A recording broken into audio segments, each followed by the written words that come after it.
Même si le gouvernement devrait lâcher un peu de lest demain, le télétravail restera la norme jusqu'à Noël et sans doute même au-delà. Pourtant, travailler à distance n'est pas sans conséquences sur notre santé. C'est ce que tend à démontrer une étude réalisée par le Sartois Sébastien Vaumoron. Lors du premier confinement, ce consultant en risques psychosociaux a interrogé près de 200 personnes. Il a été notamment question des TMS, autrement dit troubles musculo-squelettiques.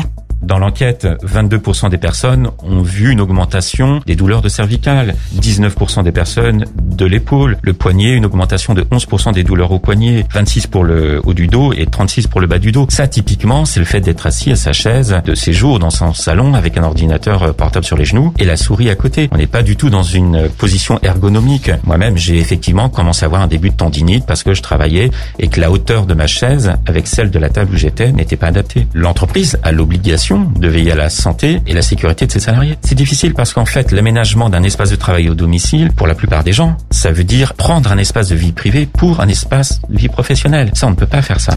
Et pour mieux prendre en compte ces risques, les partenaires sociaux négocient actuellement. Un ultime rendez-vous est programmé ce lundi dans l'espoir de trouver un compromis entre syndicats et patronat.